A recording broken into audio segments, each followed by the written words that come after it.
Selamat sore saudara. Sore. Saya mau sharing tuh sebenarnya mengenai hidup kekristenan yang normal ya. Yes. Ya, hidup kekristenan yang normal. Ya. Oke, ya. Firmannya biasa banget. Saudara, ini firman yang biasa banget kita buka. Bicara mengenai lahir baru ya saudara ya. Ya, tapi hari ini ada sesuatu yang berbeda. Oke. Yohanes 3, adalah seorang Farisi yang bernama Nikodemus, seorang pemimpin agama Yahudi. Dia datang pada waktu malam sama Yesus dan berkata, Rabi, kami tahu bahwa Engkau datang sebagai guru yang diutus Allah, sebab tidak ada seorang pun dapat mengadakan tanda-tanda yang Engkau adakan itu jika Allah tidak menyertainya. Saudara lihat, kenapa Nikodemus datang sama Yesus? Kalau ada tanda-tanda ajaib. Ya, thank you. Saudara, kita lihat sama-sama ya. Kami tahu Engkau datang sebagai guru. Dari mana dia tahu bahwa Yesus adalah guru yang diutus Allah? Karena dia melihat apa saudara? Tanda yang Yesus adakan. Amin saudara. Dunia harus melihat kita berbeda saudara. Amin. Ya. Pemberitaan Injil harus kita dengan tanda. Amin saudara. Ya. Kita harus bangkit dengan kuasa Allah. Ya. Oke. Lanjut saudara. Yesus menjawab katanya, Aku berkata kepadamu, sungguhnya jika seorang tidak dilahirkan kembali, ia tidak dapat melihat kerajaan Allah. Saudara, kita udah biasa banget sama firman ini ya. Benar ya. Tapi saudara, lihat ya. Kalau orang tidak dilahirkan kembali, ia tidak dapat melihat kerajaan Allah. Sekarang saya kepingin hapus dua tidak. Aku berkata kepadamu, sesungguhnya jika seseorang dilahirkan kembali, ia dapat melihat kerajaan Allah.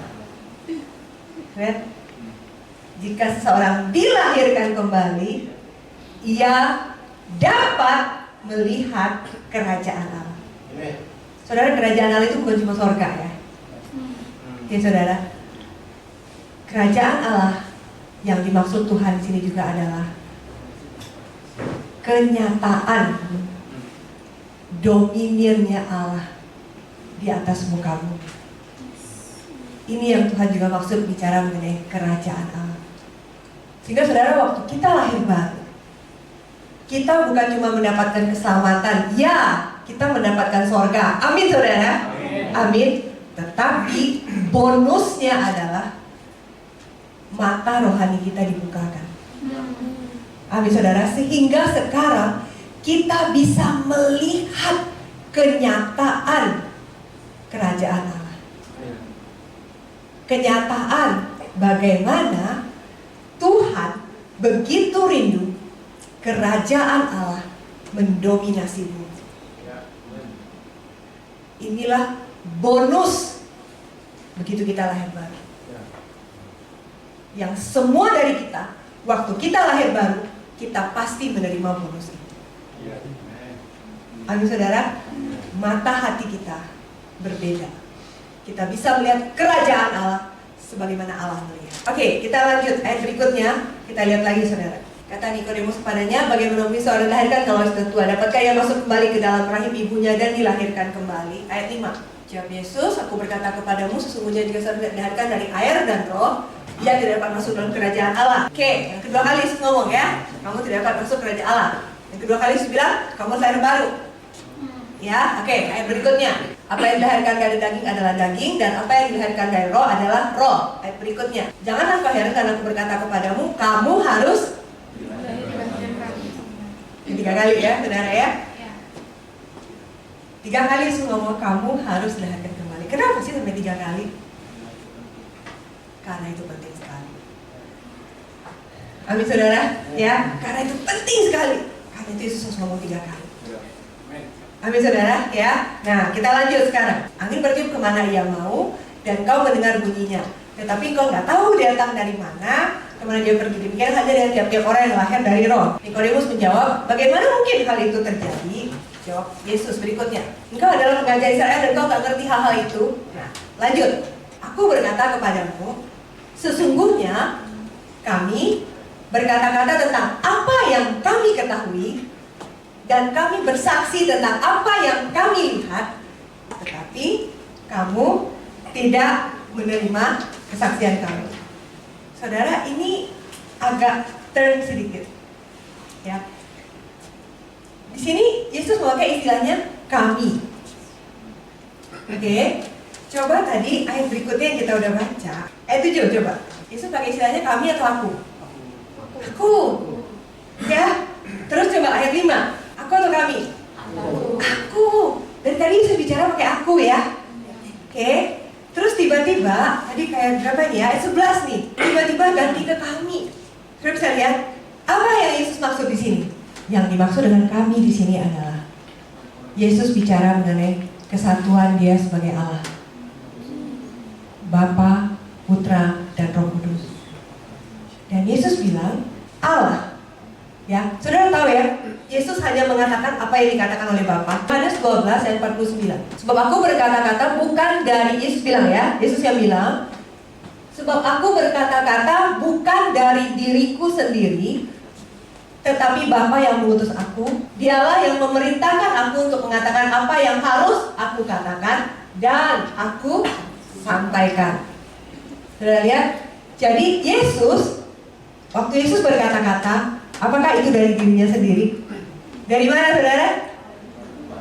Dari Bapa. Semua Yesus katakan itu adalah dari Bapa. Semua Yesus lakukan itu adalah dari Bapa. Amin saudara. Ya, nah kita kembali ke Yohanes 3 ayat 11 tadi. Jadi di sini Yesus bilang, ya, kami berkata-kata tentang apa? Tentang apa yang kami ketahui. Allah berkata-kata tentang apa yang Allah ketahui. Dan Allah bersaksi tentang apa yang Allah lihat. Saudara, ini bicara apa? Ini yang tadi saya bilang. Ya. Inilah kehidupan kekristenan yang normal. Apa yang dimaksud dengan kehidupan kekristenan yang normal? Di sini sebenarnya Yesus sudah ngajarin kita. Waktu ketemu Nikodemus, Yesus apa? Yesus berkata-kata tentang apa yang Yesus ketahui. Ya saudara, dalam perjalanan hidup Yesus kepada setiap orang yang Yesus temui, Yesus berkata-kata tentang apa yang Yesus ketahui. Oke. Dan Yesus bersaksi tentang apa yang Dia lihat. Amin saudara, ya. Dan Dia melakukan mujizat, ya. Apa yang Bapa mau Dia lakukan. Amin saudara. Dan di sini Yesus mau kasih tahu sama kita, ini loh, aku datang ke dunia. Aku membawa Bapa kepada engkau. Akulah jalan dan kebenaran dan hidup. Barang siapa percaya kepada aku akan sampai kepada Bapa.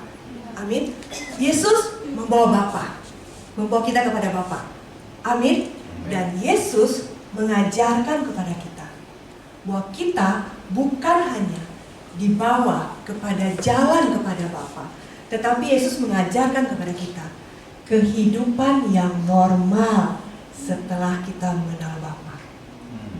Apa itu kehidupan yang normal setelah kita mengenal Bapa? Yesus mencontohkan kehidupan yang normal itu buat kita. Ini dia kehidupan yang normal itu. Kata-kata tentang apa yang kita ketahui. Saudara semua, saudara mengenal Yesus? Saudara mengalami Yesus? Saudara mengalami kasih Yesus? Berarti semua dari kita bisa berkata-kata tentang apa yang kita ketahui. Amin saudara. Amin saudara. Dan bersaksi. Saudara, inilah kehidupan kekristenan kita yang normal. Amin saudara. Berikutnya, tapi kamu tidak menerima kesaksian kami.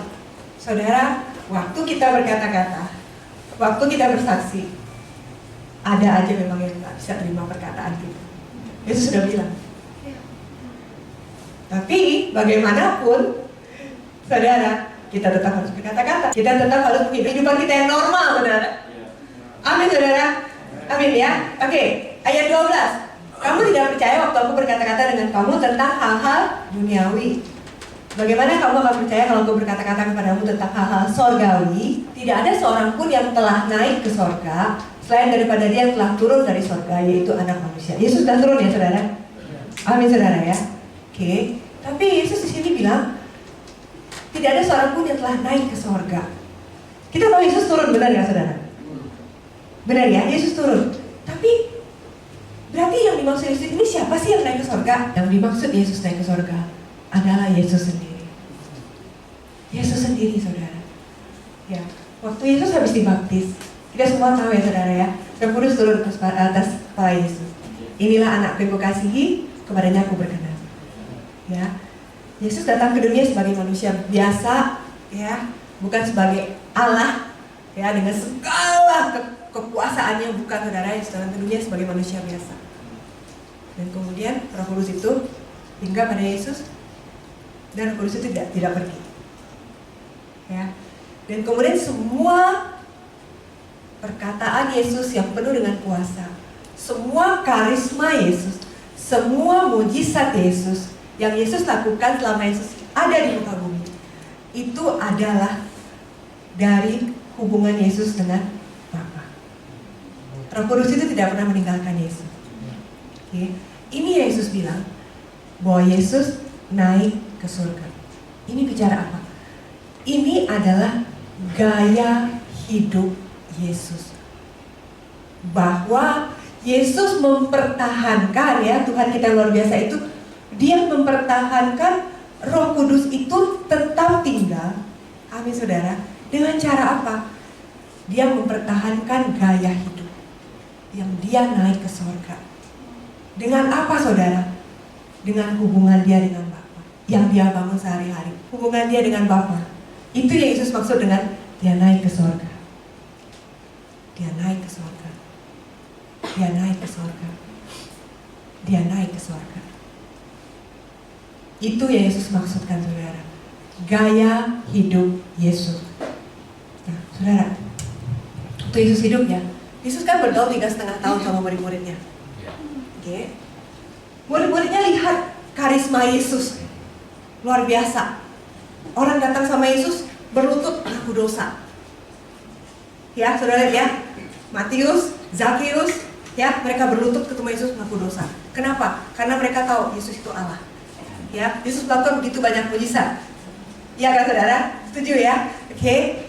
Tapi saudara, kita juga bisa lihat bahwa anehnya murid-murid itu melihat Yesus melakukan begitu banyak mujizat, ketemu sama Yesus selama 3,5 tahun. Mereka tuh cuma minta diajarin satu hal. Saudara baca Alkitab Perjanjian Baru, saudara lihat, murid-murid gak minta diajarin, Yesus ajarin kami gimana cari duit. Gak ada loh, saudara. Coba saudara ada gak? Gak ada ya. Yesus bagaimana caranya kami menghormati orang tua. Gak ada kan? Gak ada ya. Yesus gimana sih caranya supaya kami kaya, atau supaya dapat jodoh. Gak ada kan, saudara kan? Gak ada. Tapi saudara, satu-satunya yang murid minta Yesus ajarkan apa? Yesus ajarkan kami berdoa.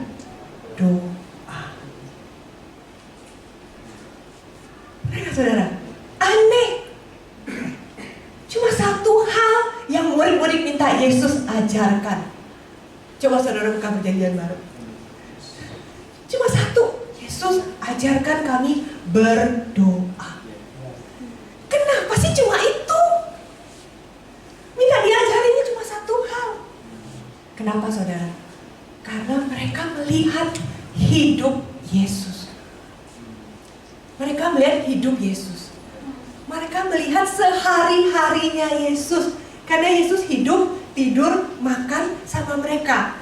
Dan mereka bisa melihat bahwa semua kuasa yang keluar dari diri Yesus itu cuma gara-gara satu hal. Gara-gara gaya hidup yang naik ke surga ini loh. Cuma gara-gara ini. Makanya murid-murid juga tahu kuncinya di sini. Makanya murid-murid cuma minta ajarkan kami berdoa. Tadi saya bilang bahwa Roh Kudus itu tinggal dalam diri Yesus dan dia tidak pergi. Dan Yesus membangun gaya hidup yang punya hubungan dengan Bapa. Amin, saudara? Ya. Ini bicara tentang hubungan dengan Roh Kudus. Amin. Oke. Nah, saudara, apa sih yang didapat? Ya. Kalau kita mau berbicara, kalau gitu, ini gaya hidup Yesus. Berarti ini gaya hidup yang normal dong. Tadi kita bicara mengenai kekristenan yang normal ya saudara ya. Oke, berarti gaya hidup yang punya hubungan dengan sorga ini, saudara setuju nggak bahwa ini adalah gaya hidup yang normal? Setuju ya? Berarti gaya hidup ini adalah gaya hidup buat kita semua yang ada di tempat ini. Amin saudara, setuju ya? Gaya hidup yang punya hubungan dengan Bapa di sorga. Apa sih yang kita dapat dari gaya hidup yang kayak gini? Saudara lihat ya, Roh Kudus tidak pernah meninggalkan Yesus. Oke? Dan itu adalah yang menjadi modal untuk semua kuasa Yesus bekerja di atas muka bumi.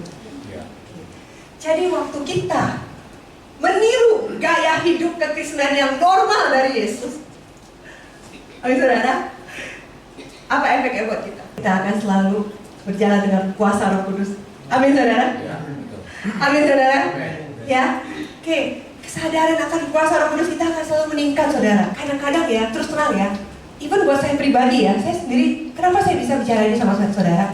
Karena buat saya sendiri, kadang-kadang kita sebagai manusia, gini, Roh Kudus itu lembut ya. Benar ya? Roh Kudus itu lembut. Roh Kudus itu bicara di dalam hati kita dengan lemah lembut. Oke, saking lembutnya, seringkali kita nggak dengar. Benar ya? Saking lembutnya, seringkali kita abaikan. Ya apa ya?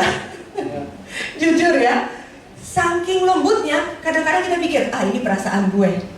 Benar ya saudara ya? Tapi Roh Kudus itu memang lembut. Cara dia bicara memang seperti itu. Amin saudara. Karena Tuhan mau kita belajar peka. Seumur hidup kita itu ada, sebenarnya seumur hidup kita itu adalah kita belajar terus untuk berhubungan dengan Dia. Amin saudara. Ya itu adalah pembelajaran kita seumur hidup. Oke, saudara ya. Oke, dan Roh Kudus itu, saudara tahu ya, Tuhan itu mengetok. Kalau kita nggak buka, Tuhan juga nggak dobrak kan? Kenapa? Karena Tuhan kita begitu sopan. Tuhan mengetok, menunggu kita membuka. Roh Kudus begitu lembut. Roh Kudus begitu mengasihi kita. Roh Kudus tidak akan memaksa kita. Benar ya saudara ya? Tapi saudara, ya sebaliknya, Roh Kudus yang lemah lembut, Roh Kudus yang mengetok itu saudara, Roh Kudus itu juga sangat powerful. Amin saudara. Roh Kudus itu yang waktu dia mau angkat Elia ke sorga, Roh Kudus itu yang muncul dalam badai, ya, dan kemudian dalam badai itu kereta berkuda itu tiba-tiba mengangkat Elia dengan kereta berapi dan Elia langsung naik ke surga. Sudah betapa powerfulnya Roh Allah yang tadi diam-diam dalam hati kita bicara itu. Ya, saudara, dan Roh Kudus yang begitu powerful itu juga, saudara, yang waktu Saulus dia lagi jalan ke Damsik, lagi semangatnya, ya saudara ya, lagi semangatnya mau tangkapin orang Kristen, tiba-tiba Roh Kudus mendepak dia, gitu ya, dia terlempar ke tanah. Roh Kudus itu luar biasa, Roh Kudus yang powerful, dan Roh itu juga yang membangkitkan Yesus dari antara orang mati. Amin saudara, ya. Dan saudara, Roh Kudus itu sekarang tinggal di dalam kita. Amin saudara. Jadi saudara, sebenarnya Roh Kudus itu kadang-kadang kita tuh mengecilkan Roh Kudus. Kenapa? Karena dia begitu lemah lembut, dia berbisik dalam hati kita. Ya, Roh Kudus itu mengetok. Jadi kayak kita tuh kayak belum tentu siapa tahu bukan. Saudara pernah ngalamin itu atau cuma saya? Benar saudara ya? Roh Kudus seperti itu kan, kadang-kadang kita kayak bukan deh, gua kebaperan. Ya saudara ya? Tapi saudara, Roh Kudus yang seperti itu juga, yang begitu powerful, yang ada di dalam kita, yang punya kuasa untuk membawa badai, membawa Elia naik ke surga, yang punya kuasa untuk bagaimana membangkitkan Yesus, yang punya kuasa untuk membawa api ke atas muka bumi ini, yang punya kuasa waktu Roh Kudus turun atas para rasul, 3.000 orang bertobat. Roh Kudus itu sekarang yang ada di dalam kita. Amin saudara. Ya. Jadi saudara, kalau selama ini kita sering mengecilkan Roh Kudus yang di dalam diri kita, hari ini kita harus bertobat saudara. He is so powerful. Yes. We are so powerful. Amin saudara. Kita begitu powerful saudara. Dan saudara, saya mau kasih tahu sama setiap dari saudara. Kenapa Tuhan memberikan kepada kita Roh Kudus? Kita tanya dong, kenapa Tuhan kasih kita Roh Kudus? Oke, kita buka firman Tuhan. Lukas 4 ayat 18 dan 19. Roh Tuhan, Yesus yang ngomong ya saudara ya. Yesaya sudah menubuatkan tentang ini. Oke, dan kemudian waktu Yesus datang, Yesus duduk di bait Allah, Yesus berdiri, dan kemudian Yesus mengucapkan firman ini. Roh Tuhan Allah ada padaku, oleh sebab Ia telah mengurapi aku untuk menyampaikan kabar baik kepada orang-orang miskin. Ia telah mengutus aku, lanjut, untuk memberitakan pembebasan kepada orang-orang tawanan dan penglihatan bagi orang-orang buta, untuk membebaskan orang-orang yang tertindas, untuk memberitakan tahun rahmat Tuhan telah datang. Saudara, kita lihat ayat 18-nya sama-sama. Tahukah saudara, walaupun Yesus yang mengutip ayat ini, sebenarnya ayat ini buat kita. Amin saudara. Roh Tuhan Allah ada padaku. Saya mau tanya sama saudara di sini. Siapa dari antara saudara di sini yang punya Roh Allah? Amin. Thank you saudara. Saudara, kita semua punya Roh Allah. Amin. Sejak kapan? Sejak kita? Yes, thank you. Sejak kita terima Yesus, sejak kita lahir baru. Oke, berarti sekarang kita semua punya Roh Allah. Oke. Karena kita punya Roh Allah, berarti ayat ini buat kita. Oke. Roh Tuhan Allah ada padaku. Amin saudara. Oleh sebab Dia telah mengurapi aku. Dia telah mengurapi aku. Dia telah mengurapi aku. Siapa yang diurapi? Yes. Roh Tuhan Allah ada pada engkau, ada pada saya, ada pada kita semua. Kenapa? Karena Ia telah mengurapi kita. Amin saudara. Jadi tujuan Allah, kenapa sekarang Allah memberikan kepada kita Roh Kudus? Karena Tuhan mau mengurapi kita. Tuhan mau memberikan kepada kita kuasa. Urapan bicara tentang kuasa. Untuk apa saudara? Untuk menyampaikan kabar baik kepada orang-orang miskin. Apakah di sini yang dimaksud orang yang gak punya duit? Bukan saudara.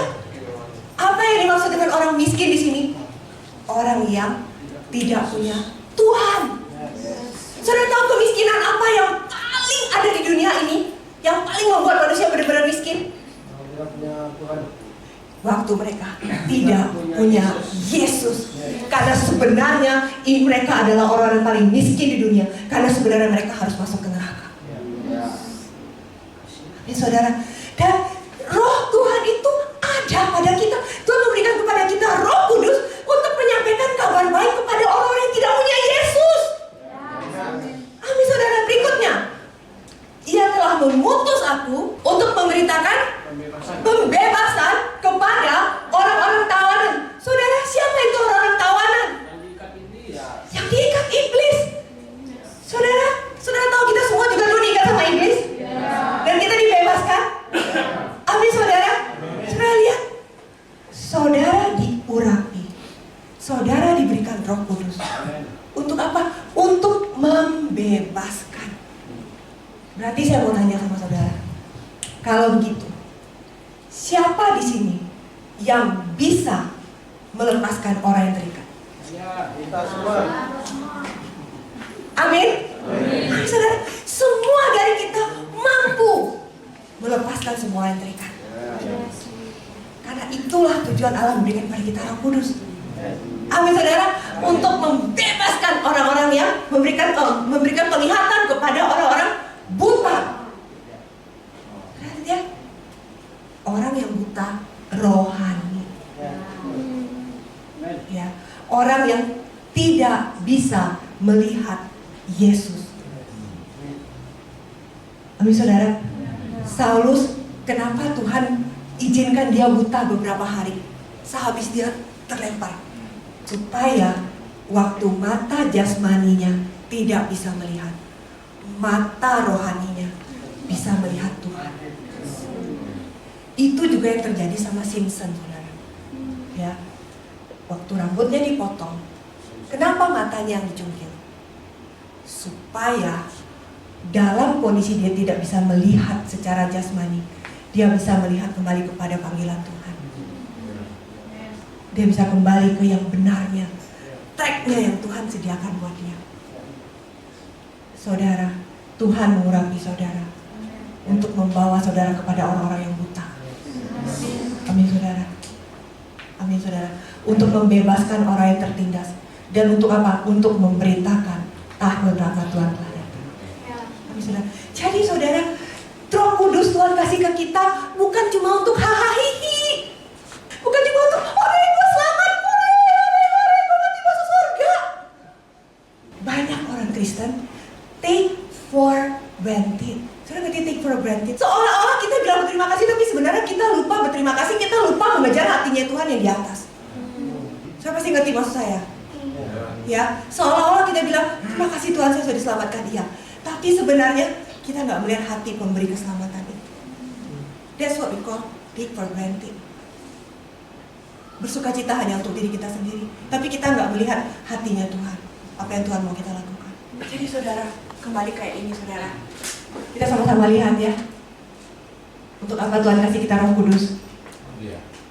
Karena ia telah mengurapi kita. Jadi itu harus dipakai saudara, amin. Amin. Amin saudara, ya. Oke, nah, ini saudara, berikutnya ada kasih kita tadi kehidupan yang normal. Oke, gaya hidup yang lain dengan Bapak. Pertama tadi saya sudah bilang, waktu kita punya gaya hidup yang normal, maka kesadaran akan Roh Kudus kita akan semakin bertumbuh. Amin saudara, amin ya. Dan berikutnya saudara, hal kedua, apalagi sih waktu kita membangun gaya hidup yang normal? Ya, bagaimana Yesus punya hubungan dengan Bapa? Coba Matius 26 ayat 39. Ini terjadi waktu Yesus di Taman Getsemani. Dalam kondisi dia tahu ini last minute, Yesus harus dihukum mati, dan dia tahu bagaimana bakal tersiksanya dia menanggung dosa kita. Kemudian Yesus memisahkan diri dari murid-muridnya. Yesus melakukan lagi gaya hidup naik kepada Bapa. Dia berdoa sama Bapanya, dan Yesus bilang, jikalau sekiranya mungkin, biarlah cawan ini lalu daripadaku. Tapi janganlah seperti yang kau kehendaki, melainkan seperti yang kau kehendaki. Saudara, aku belajar, buat kita manusia, gampang gak buat kita berserah seperti Yesus ini? Ini yang namanya fully surrender, berserah penuh. Tuhan, sebenarnya aku gak ingin Tuhan, tapi Tuhan, karena Tuhan yang ingin, aku mau lakukan. Aku mau Tuhan. Ini namanya fully surrender, saudara. Benar-benar berserah penuh. Nah, saudara, ini pengalaman saya ya. Kita ini semua masih manusia ya. Masih daging ya, saudara ya. Ada kalanya Tuhan bicara sama kita, tapi kita tuh berontak. Gak mau Tuhan. Susah Tuhan. Saudara ngalamin gak? Iya, saudara ngalamin ya? Itu gimana sih? Saudara, tapi aku belajar, kita hanya bisa berserah penuh kepada Tuhan waktu kita punya hubungan dengan Roh Kudus. Di dalam kehidupan yang normal, di mana kita punya hubungan dengan Bapa. Sama seperti Yesus di sini. Waktu Yesus melakukan kehidupannya yang normal, dia punya hubungan dengan Bapa. Di situ Yesus bisa fully surrender, berserah penuh sama apa yang Tuhan mau dia lakukan. Saudara lihat, waktu Yesus sendiri, Yesus bisa berserah. Amin saudara. Ya. Banyak dari kita, Tuhan sudah mau memberikan kepada kita terobosan. Tapi seringkali kita nggak bisa terobos itu. Kenapa? Karena kita tuh masih gak bisa, Tuhan gak bisa. Contoh, saudara, contoh. Banyak orang punya masalah keuangan, uangnya morat-marit. Tapi Tuhan udah bilang, kamu berikan perpuluhan. Karena perpuluhan itu membukakan tingkap langit. Ya, ini caranya aku. Tapi orang bilang, gak bisa. Tuhan, ini gak cukup. Ini gak bisa. Ya, ini gak bisa Tuhan. Ini gak mungkin. Saudara, susah untuk berserah. Padahal caranya Tuhan memang selalu impossible. Sepakat ya saudara ya? Caranya tuh selalu impossible. Ya, atau saudara kadang-kadang ampunin Tuhan, dia bisa. Ya aku udah coba, tapi nanti dia masih melukain aku lagi. Kadang-kadang kita itu terlalu banyak tapinya. Bener gak saudara? Ya, terlalu banyak tapinya. Saudara, hanya di dalam hubungan dengan Bapa kita bisa berserah. Dan saudara tahu, penyerahan adalah kunci daripada terobosan. Amin saudara. Saya ulang, penyerahan adalah kunci daripada terobosan. Tuhan mengajarkan kita untuk berserah karena Tuhan sedang membentuk hati kita. Di balik itu ada terobosan. Saudara pasti tahu semua cerita mengenai Elia dengan janda di Sarfat. Waktu Elia ketemu sama janda itu sudah gak punya apa-apa. Benar ya? Terus Elia udah tahu nih ya, gak punya apa-apa, masih minta roti. Saya bukain ayatnya. 1 Raja-Raja 17. Kita buka dari ayat 10 aja. Jadi Elia bersiap lalu pergi ke Sarfat. Setelah ia sampai ke pintu gerbang kota itu, tampak di sana seorang janda sedang mengumpulkan kayu api. Ia berseru pada perempuan itu, katanya, cobalah ambil bagiku sedikit air dalam kendi supaya aku minum. Ya, dia minta air. Berikutnya, ketika perempuan itu pergi mengambilnya, ia berseru lagi, cobalah ambil juga bagiku sepotong roti. Perempuan itu menjawab, demi Tuhan Allahmu yang hidup, sesungguhnya tidak ada roti bagiku sedikit pun, kecuali segenggam tepung dalam tempayan dan sedikit minyak dalam buli-buli. Dan sekarang aku sedang mengumpulkan 2-3 potong kayu api. Kemudian aku mau pulang dan mengolahnya bagiku dan bagi anakku. Setelah kami makannya, maka kami akan last meal, makanan terakhir. Benar ya, saudara ya? Oke, lanjut. Dia berkata kepadanya, jangan takut, pulanglah, buatlah seperti yang kau katakan. Tapi sudah last meal ya, udah makanan terakhir, masih suruh minta bikin. Buatlah lebih dahulu bagiku sepotong roti bundar kecil. Impossible nggak saudara? Impossible. Emang Tuhan kita itu emang Tuhan yang impossible.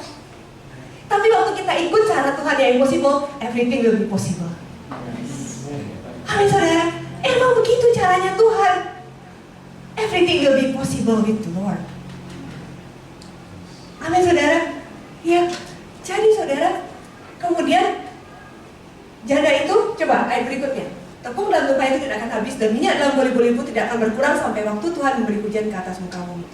Dia belajar untuk percaya. Oke, dan berikutnya dia lakukan seperti yang dikatakan Elia. Dan lihat, perempuan itu serta anaknya mendapat makan beberapa waktu lamanya. Berikutnya, tepung dalam tumpahan itu tidak habis dan minyak dalam buli-buli itu tidak berkurang, seperti firman Tuhan yang diucapkan dengan perantaraan Elia. Oke, saudara, kalau tadi kita bicara mengenai berserah, apa yang kita belajar? Berserahnya kita beda sama berserah orang di luar sana. Berserah dalam kerajaan Allah tidak pernah do nothing, gak pernah tidak melakukan apa-apa. Tapi saudara lihat, apa yang dimaksud dengan berserah? Pertama, wanita itu mendengar firman Tuhan. Benar gak saudara? Tuhan bicara kepada wanita itu lewat Elia. Dia punya firman Tuhan. Itu satu. Oke. Dan kemudian, ya, setelah dia punya firman Tuhan, walaupun itu impossible ya saudara ya, dia harus apa?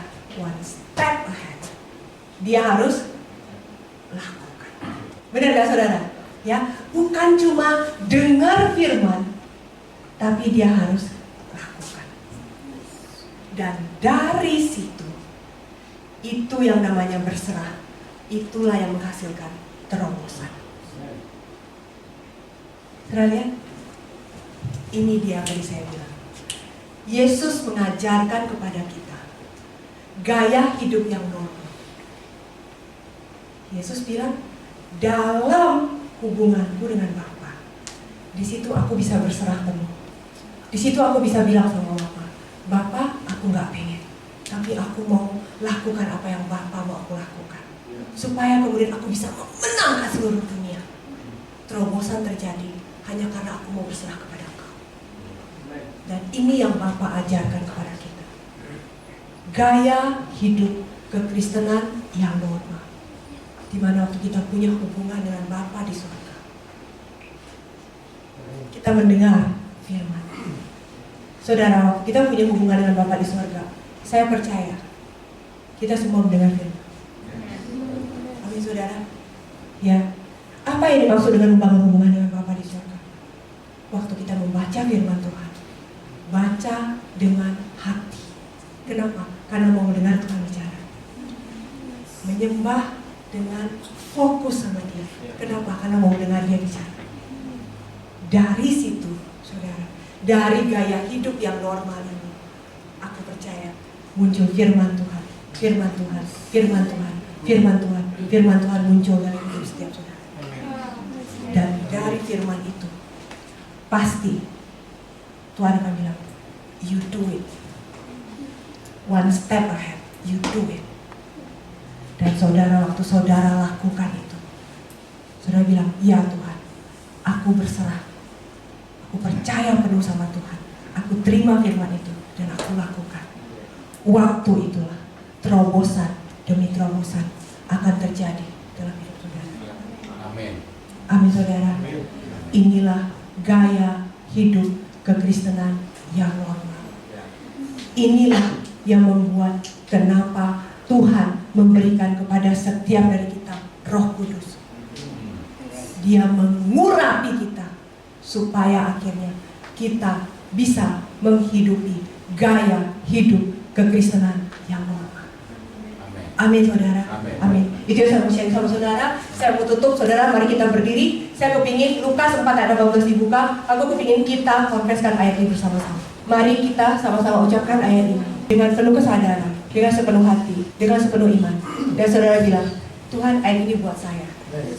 Bukan untuk sebelah saudara, bukan untuk tetangga saudara, tapi buat setiap dari kita. Amin, saudara. 1, 2, 3. Roh Tuhan ada padaku, oleh sebab Ia telah